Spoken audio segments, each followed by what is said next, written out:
Okay, well, hold on.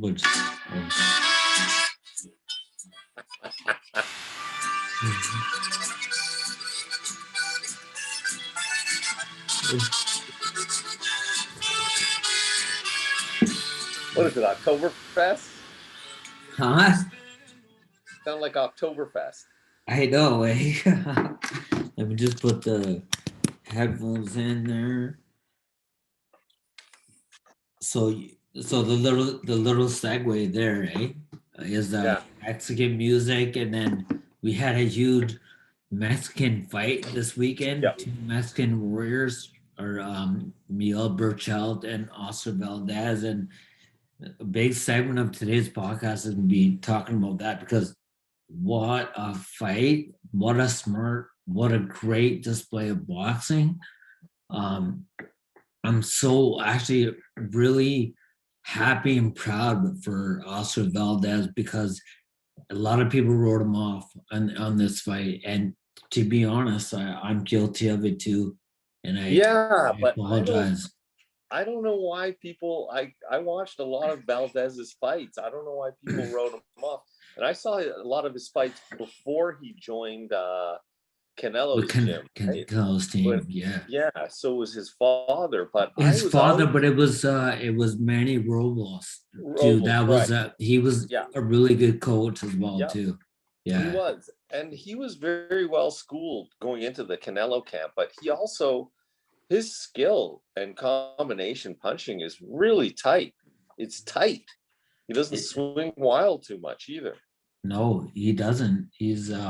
But on the other hand, then you got Burchelt who does swing wild with Yes. wide punches and but just brute strength, right? But Yeah. And coming forward sometimes, did you notice yeah, Berchelt was coming forward with these big swings and his chin up? yeah. I mean, that's a Mexican warrior type of thing. But anyways, let's set it Yeah. all up. Yeah. Let's Set her up. let's let's get into that fight because that was a massive fight. Um, because one thing is that Berchelt was now the champion since 2012 as super featherweight WBC champion, right? Yeah. So that could have two effects. It could be a great thing, but it could be a bad thing too. Yeah. He's been around at that weight for that long. But there's so much that we can talk about, but we'll just get into it. So, anyways, at the MGM Grand in Las Vegas, Nevada, last night on ESPN too, which I love the commentators Timothy Bradley and Andre Ward and Mark Kriegel. He's pretty good too. I really love that that group there. Yeah. Anyways, we got Oscar Valdez Jr., who now moves to 29-0 and 23 KOs with his 10th round KO over Miguel Alacran Berchelt. Now falls to 38-2 and 34 knockouts. So there's a bunch of things on the dock, but let's get into this fight, Doc, and let me hear what your opinion is on it. Yeah. Okay. Well, a couple of things.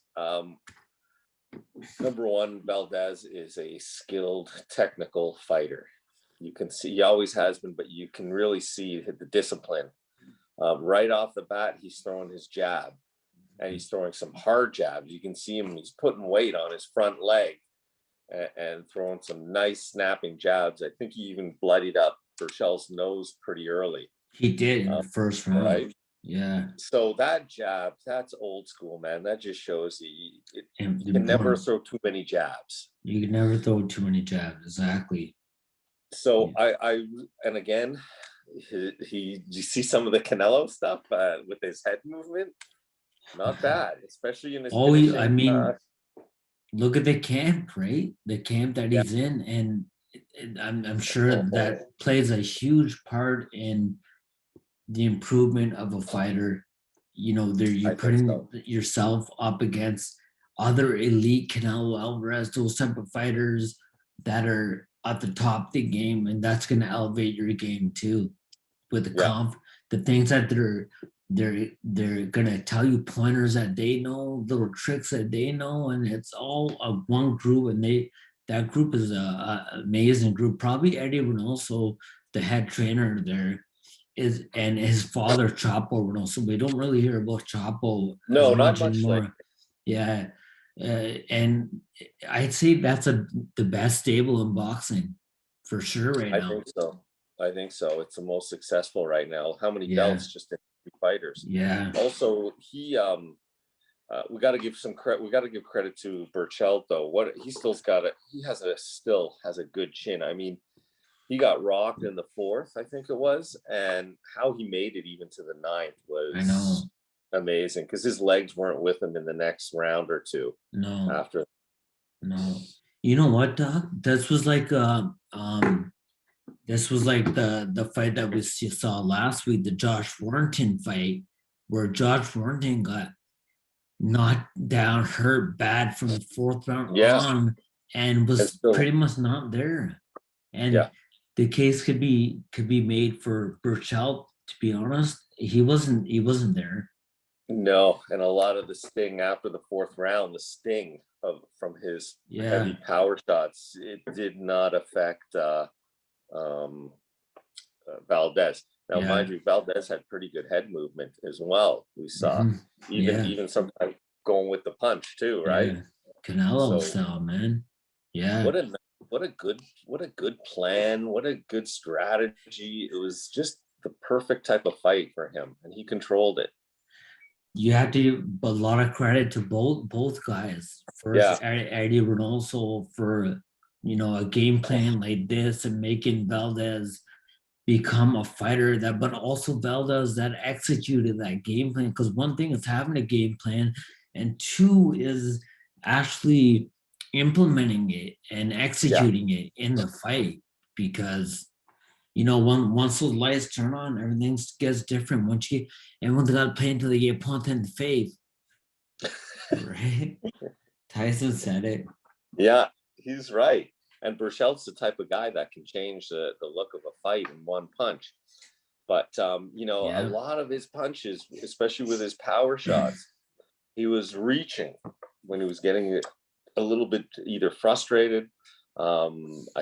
What's his name's footwork was very good. Yeah. Valdez getting out of the corner. He never got trapped in the corner. The only time he really got hit was when he stood still with Berchelt. Yeah. When he was moving and making him move, that was the game plan. You could see, which was the majority of the time he was moving and stuff.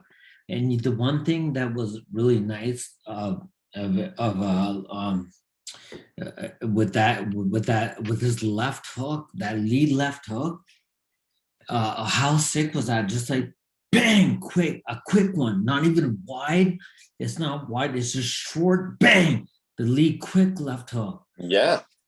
He didn't know. Berchelt he couldn't tell if it was a jab coming at him or a hook coming at him. Or that hook that put him down. That was a shot that hurt him and put him down in that was the 4th round or 2nd round? It was a 4th. I think it was a 4th. It was a fourth round. He put him down, and then Berchelt got up, and those he was on Queer Street, right? He was, and that hook was not like with the knuckle of the glove. It was like the inside part of the glove. I don't know if you saw it in slow motion, but he connected like this, not like that. His hand was this way. Yeah, you're right. Because he threw that, then he came with the other shot over, right? And that was not. They weren't fully. But anyways, the quick, it's timing. The timing of that punch was just enough to discombobulate you and put you on your butt. And he was in trouble. He was in trouble, and then he just didn't have the sting. But he's still a gamer, man. He still wanted to come out, but he was then swinging a bit too much for the fences and getting caught and countered, and that led to his demise at the end. Big swinging. Valdez slipped, rolled, bang. Yeah, which is good. He's good with that, man. That was sick, rolling underneath it, come at that left hook. And you see his eyes are up the whole time too. You got to remember Valdez too is a two-time Olympian. We heard of that Yes. two-time Olympian thing, right? Yeah. And Berchelt, that was like there was some nastiness between the two. So, Because Berchelt wasn't he wasn't picked for the Mexican Olympic team to right. go and qualify. Yeah. Right. Because one thing is like you don't just get picked and you're on the Mexican team and you're on the Olympic team. You got to qualify. There's qualification. And before it used to be anyone that was a national champion would be an automatic qualifier for the Olympics. Right. Yeah. Not anymore. Not anymore. But let me just jump in here because I gotta apologize to Oscar Valdez because I went against him and I felt just the same way the majority of the people felt that Berchelt has not lost at that weight for many years. He's been holding on to that title 7 years. He was a bigger guy. He's a big puncher. He's got knockout power. Valdez, since he's been with Eddy Reynoso when he made that change, which was great for his career and everything, but it hasn't been that smooth. Like he's been Genesis Urbano, he's been knocked down. He's been knocked down. Adam Lopez, he's been knocked down a few times. So I just felt that Berchelt, we know what he's made of. We know he's a big power puncher and he's got all those knockouts. That he's going to connect with something and it's going to. Valdez's jaw got broken one time before with the English guy. And so I just felt that he would Quigg, Scott Quigg, that he would be able to land something and maybe that could be it. I said later on in the fight, but definitely did not happen that way. And you got to give a lot of credit to this kid, man. You know, like what he knew what he was gonna go through. So basically, this is what he says. Okay, and this is what they both. This is what Valdez says before the fight. He's like, I see this as a war like the ones Eric Morales and Marco Antonio Barrera gave. And Berchelt goes, let the war begin. So we're thinking Mexican war, right? And we're thinking, but the game plan was not that because that would only feed into Berchelt's game plan, and Valdez wouldn't have a chance if it went that way. And instead, Valdez implemented a great strategy, boxing on the outside. Berchelt was coming towards him. He was on the outside fighting. He's got the amateur experience, a two-time Olympian. He's been a really good. He's a better boxer, and that's what I said in this. He's a better boxer. He'll give him a really tough fight, but that's definitely not what happened. He stuck to his game plan, and the thing is, like when you work hard, Doc, you're gonna get rewarded. And that reward was that highlight reel knockout at the end. That was the exclamation point. And luckily, Berchelt, he spent some time after the fight in the hospital getting observed and everything. And he's okay because it didn't look good. He was face first on the canvas. He wasn't moving, you know. We didn't want to see him get hurt. Yeah. You know, everybody always talks about the Mexican War, Morales and Barrera.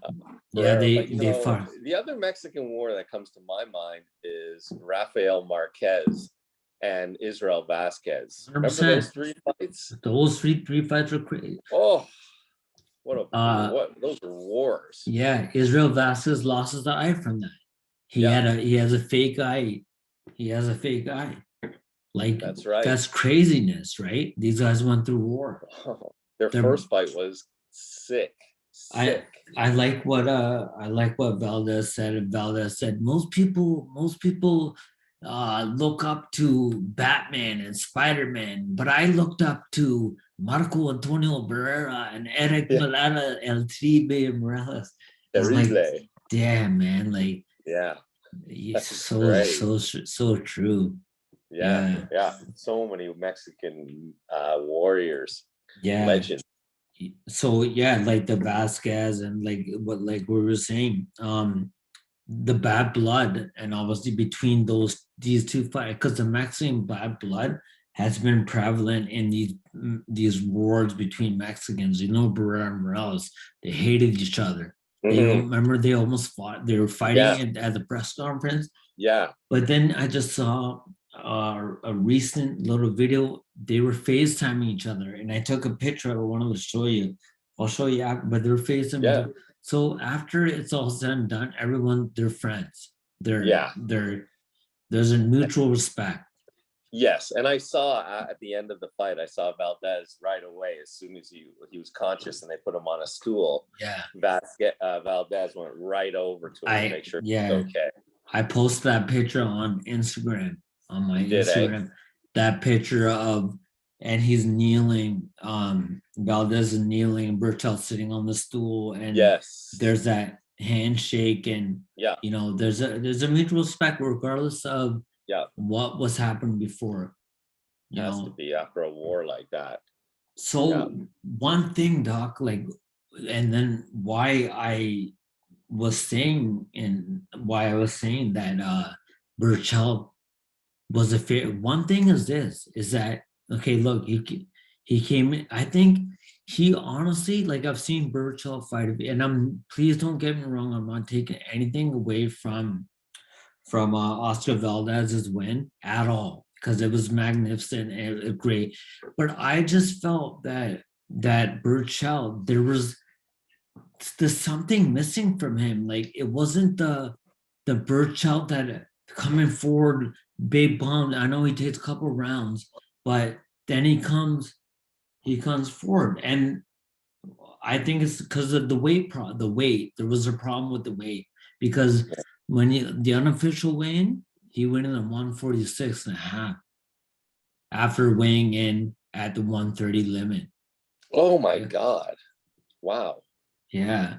So maybe who knows? Who knows? Maybe he was really dehydrated. Yeah, he's a big boy for that weight. Mhm. I didn't think he'd be still defending the title after so many years. I thought he'd really go up to a higher weight class because he's Yeah. so big in there.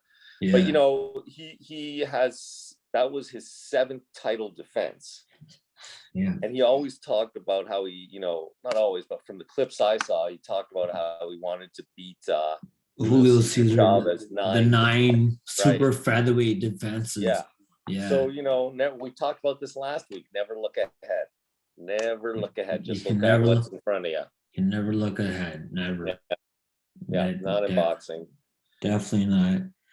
But so basically, Valdez, he saved his best fight for his last fight, because he's had some tough fights with some good opponents, but this was his biggest on such a big stage. And Yeah.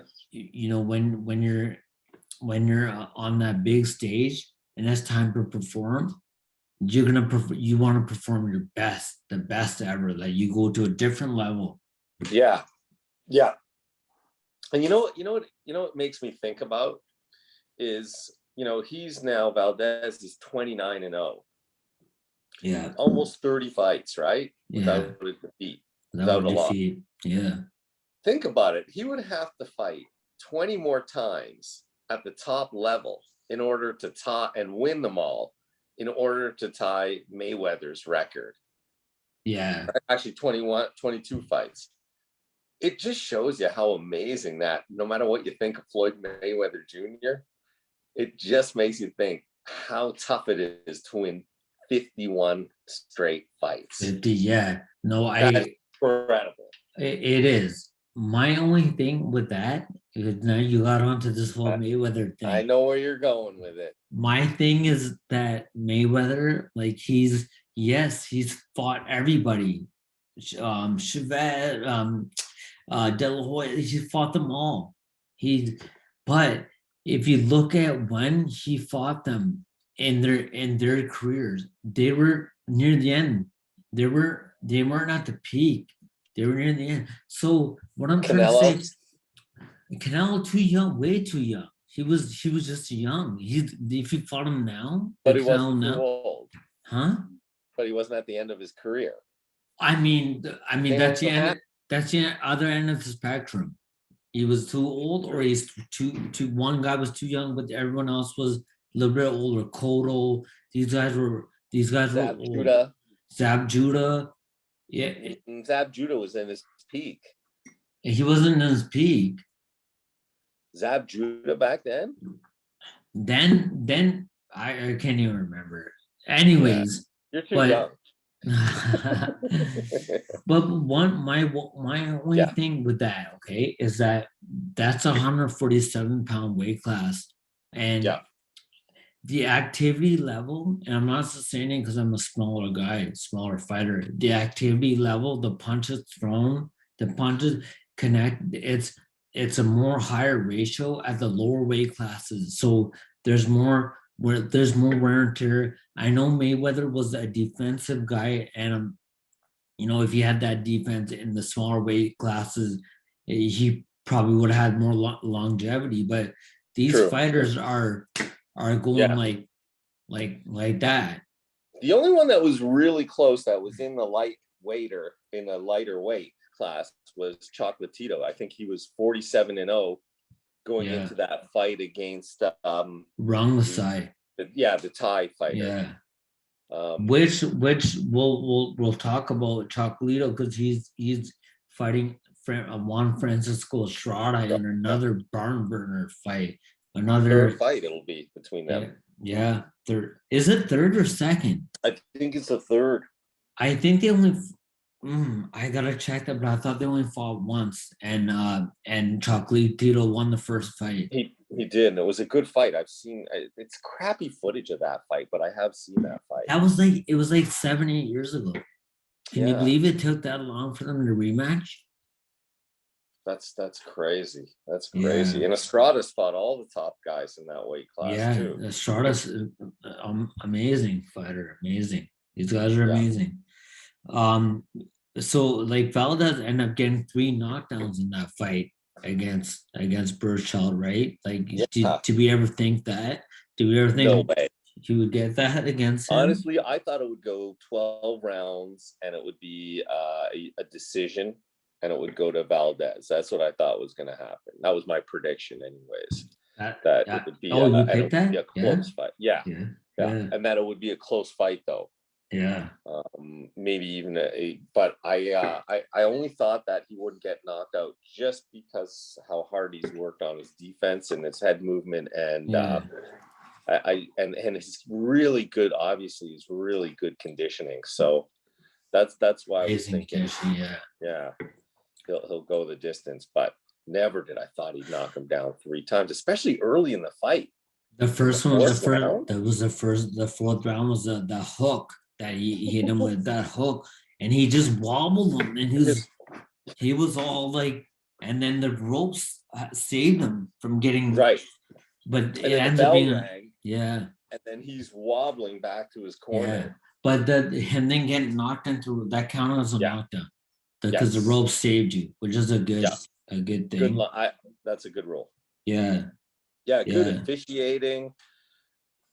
Was a good all it around. was That was a really well promoted fight. I liked it. great, and then even in the ninth round, Valdez put Berchelt down again.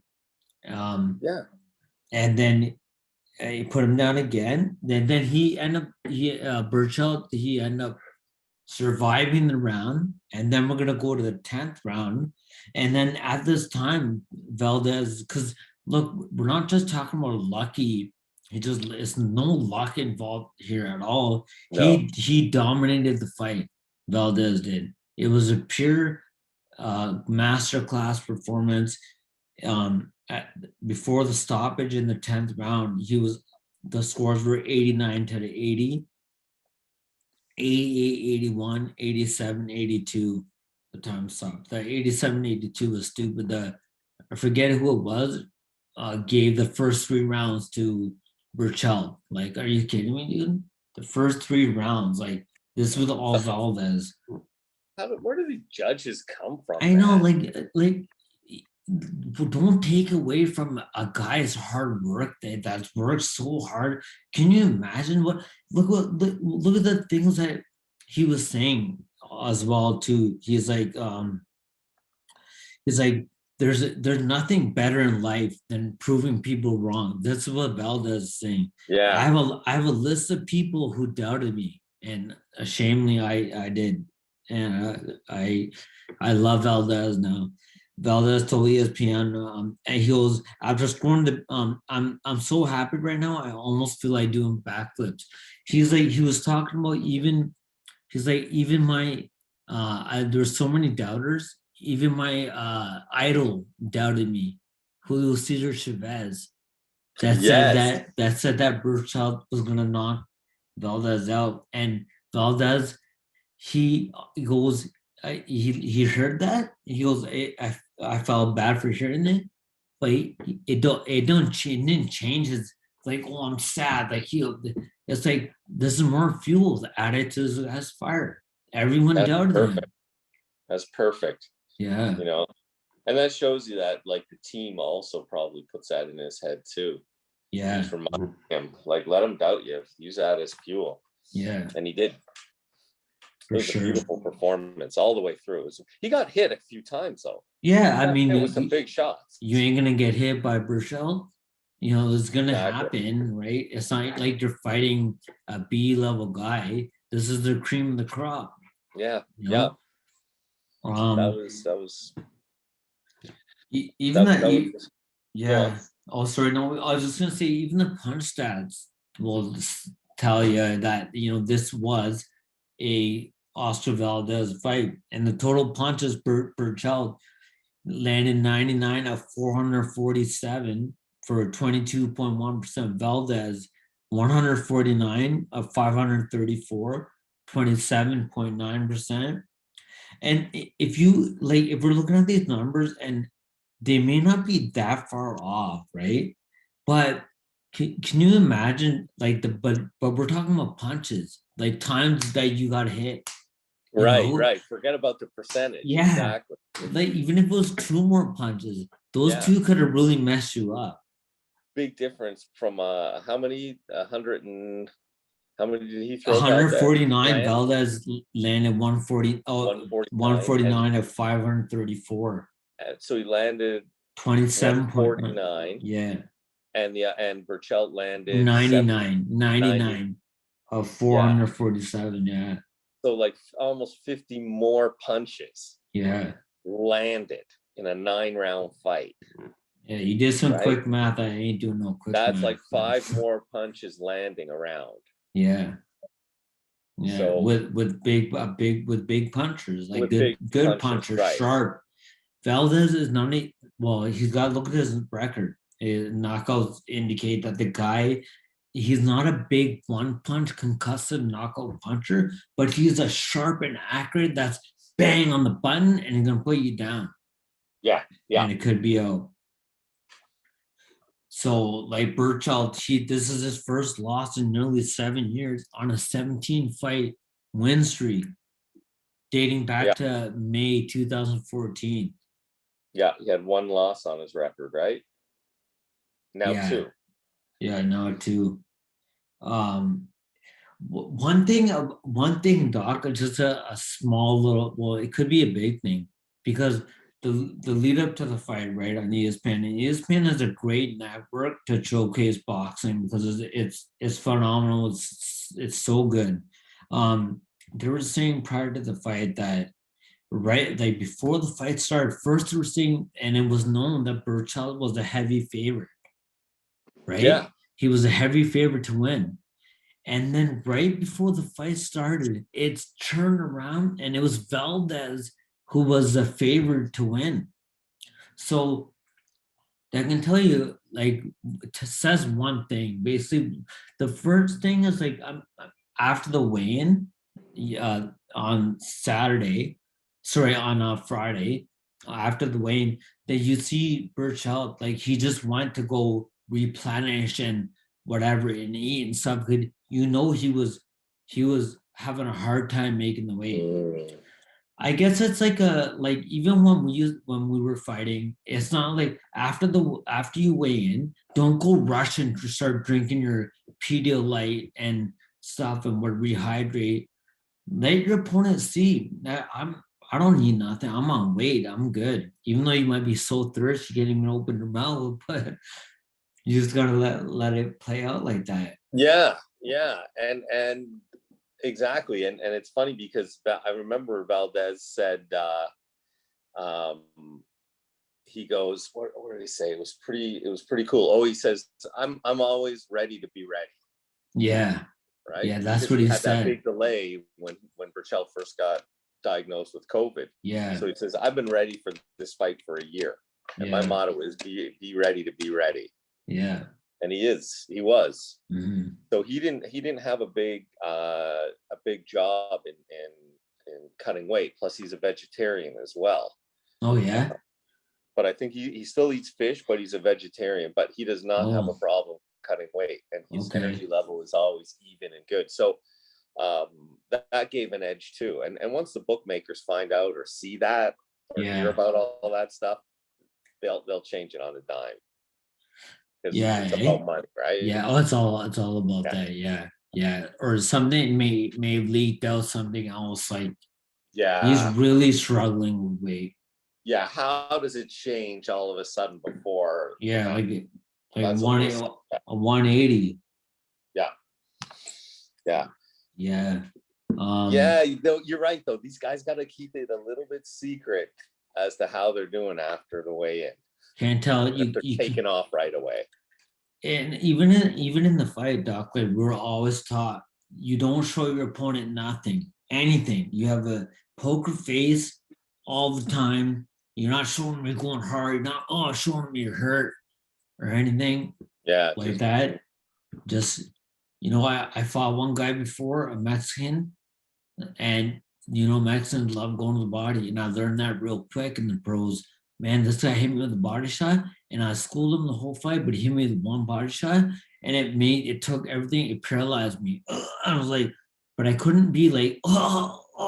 right, I was right. just like, oh, yo, get away from me, man, get away, let me breathe, and then then back to it. So Yeah, for sure, man. Those are yeah, awful. Getting hit yeah. like that to the body.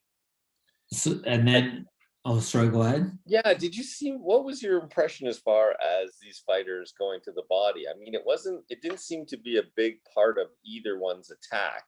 They still went to the body, but it was not a major part of their attack. I didn't think.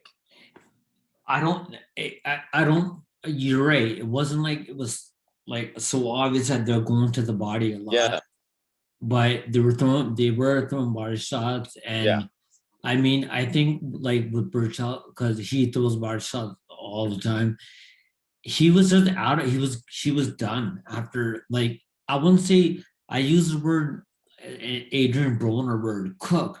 Man, he's cooked. Like he's done. Man, he's cooked. He was cooked after the fourth round, yeah. He was. Berchelt. He really was. But then, in his favor, but then he came back and he was like, then I'm like, damn, Berchelt is coming back, is gonna come back. But then he was cooked again. Yeah, and I noticed he had a couple rounds after he got rocked in the fourth. He had a couple of rounds where he was coming back. He was coming forward. You could see, Yeah. but again, Valdez responded to that, and he went into a little more defensive shell. But again, anytime he stopped moving his feet, Berchelt was able to make some decent contact on him. Yeah. And I know, and so for a couple rounds, I saw he wasn't moving. He wasn't moving as much throughout the whole round. There were moments where he stopped and Berchelt was teeing off, so it looked like, oh man, this guy's making a big comeback. Yeah. But as soon as Valdez kept moving, and even kind of made him come in towards the corner so he can Yeah. come out and then bang bang throw some combinations. That movement, Berchelt he couldn't do anything with that movement, and he was lunging with his chin up, and he got caught. Yeah. Many times he got caught. Um, and then Valdez he goes, I want to take this belt back home. I'm happy for that. Any champion out there. I heard I want any champion out there. No, he didn't say I want, because Mexicans are humble, but he didn't say I want. He goes, any champion out there. I heard Shakur Stevenson wants to fight. Let's do it. I just want to keep on fighting and give the fans what they want. Mexicans always say that, give the fans what they want, make the fans happy. It's all about that. That's the number one thing. As long as the fans are happy. So Right? let's talk about that. Exactly. Yeah. Who could he fight that the fans would be happy? For sure, Shakur Stevenson. I don't know if his name is big enough yet, but He's a WBO champion. He I know for a sure lot is of people big. still don't know him because he doesn't have a lot of pro fights under his belt. Yeah, you could say that, but he's an Olympic silver medalist too. Yep, And true. but at the who is there out there for Valdez? I want Warrington just lost. That would have been a good test.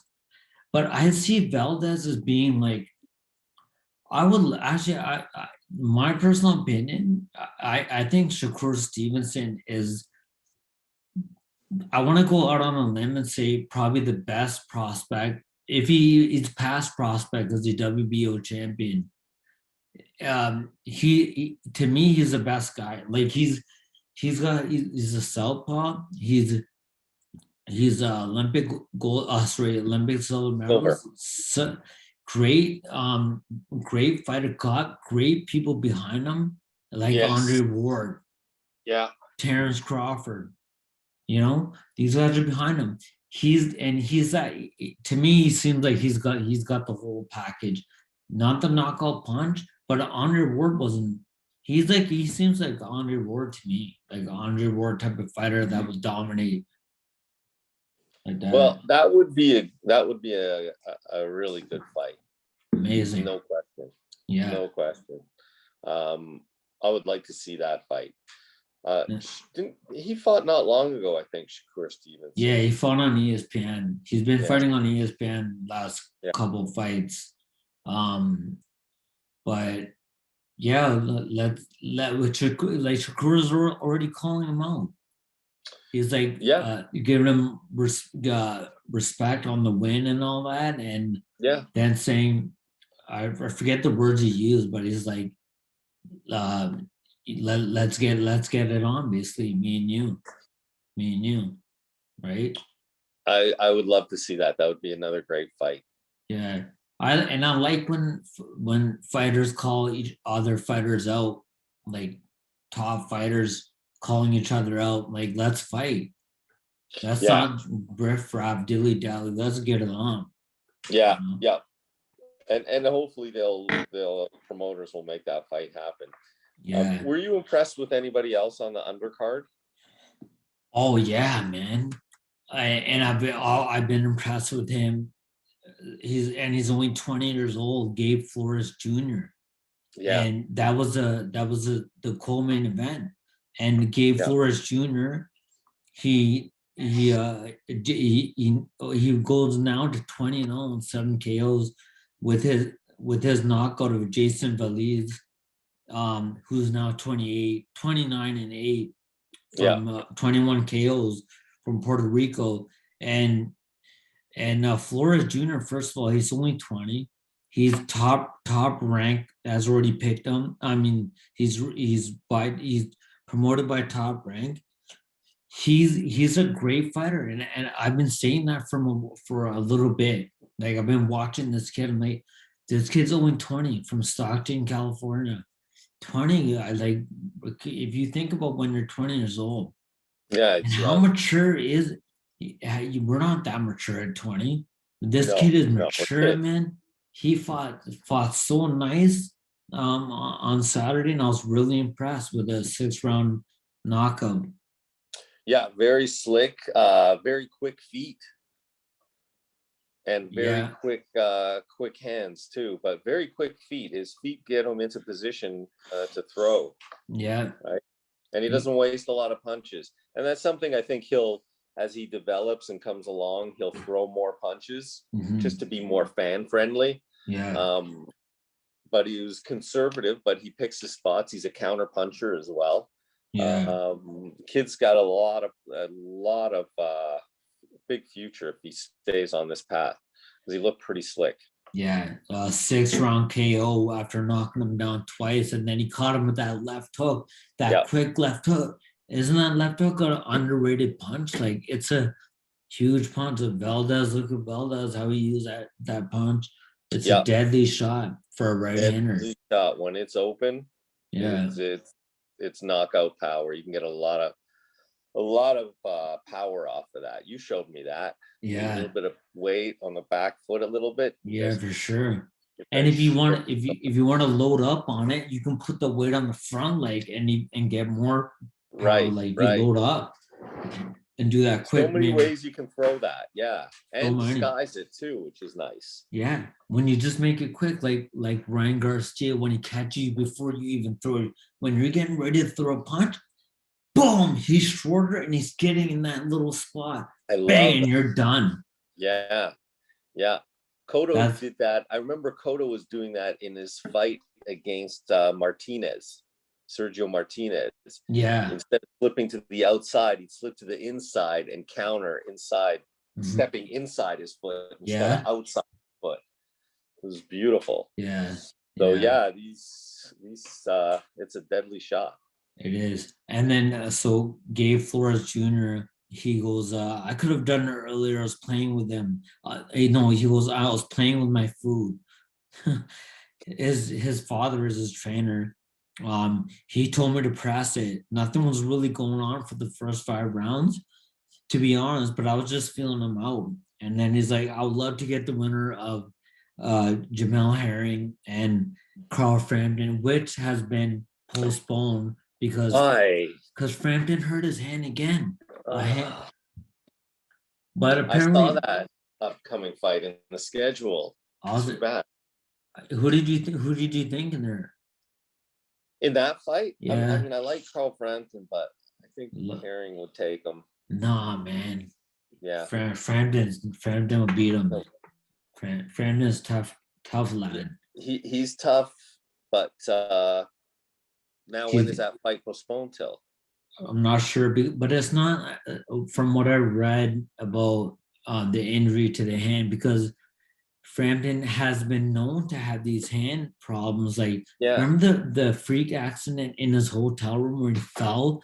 Yeah. And hurt it, broke his hand, fell out of the shower or something, and the fight was postponed. He's had hand problems before, but they're saying that the hand is not, he's saying himself, it's like, it's not a huge problem. I just can't use it right now. But I'm sure it's going to be fine. Type of injury. Okay.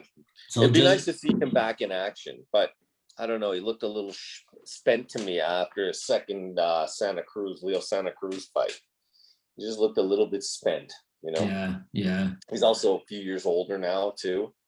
But he's still in his tough years, like where he's durable, tough. Yeah. I agree.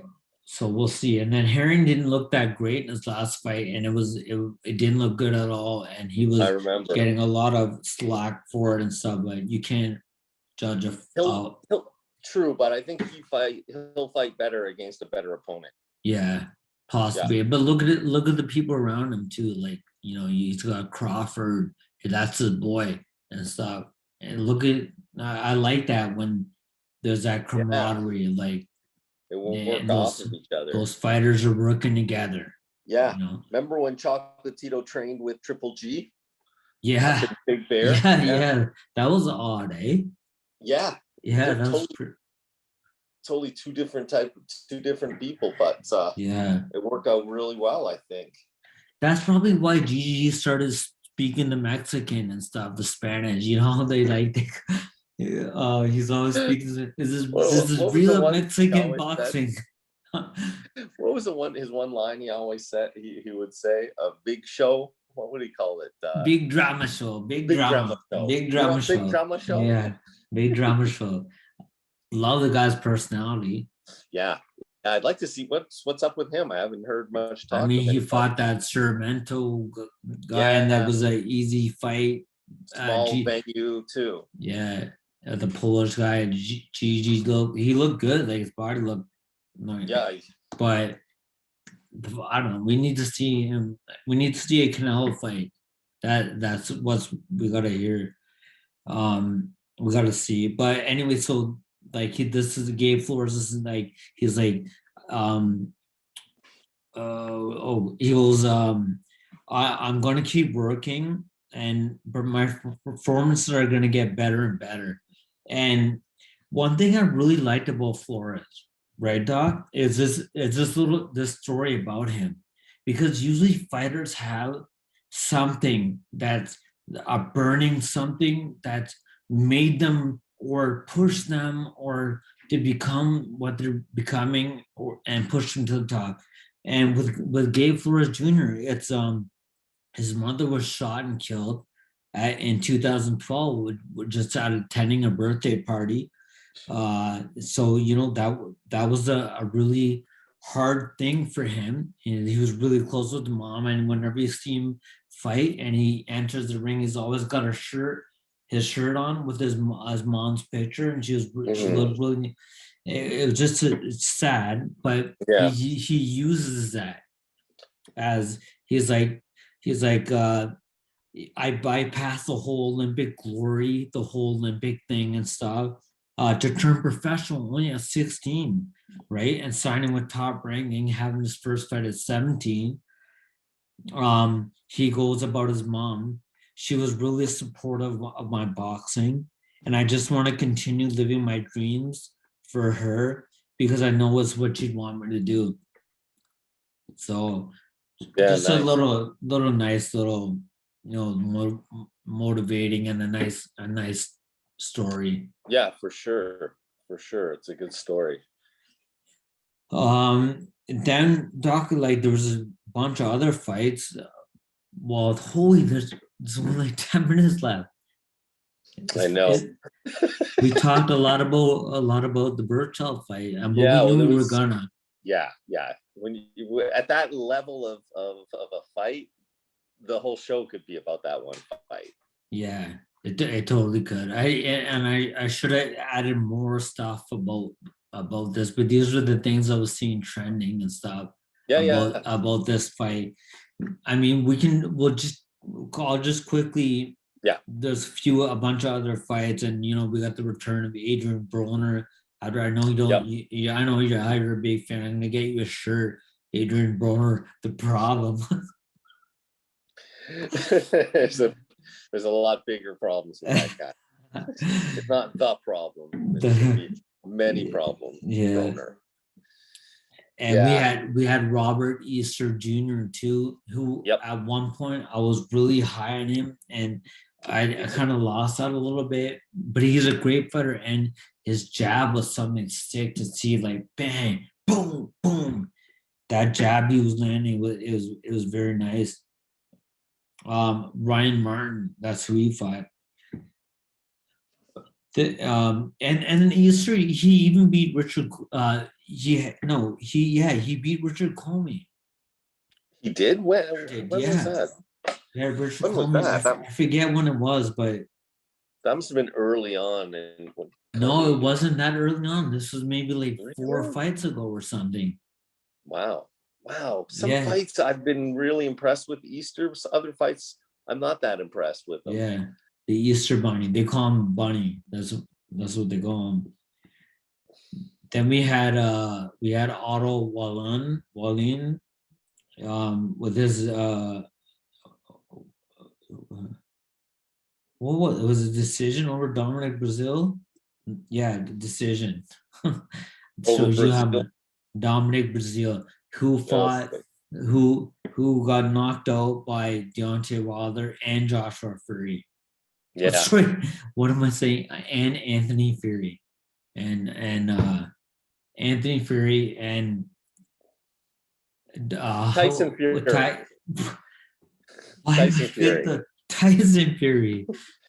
Fury. Yeah. Yeah. What was he, a football player first? Brazil, I think he was a He football was player. and he was an Olympian too. Brazil, Yeah. 2012, I think Olympian. That's yeah, dog. Well, we don't even need to get into the other stuff because we're running out of time. Yeah.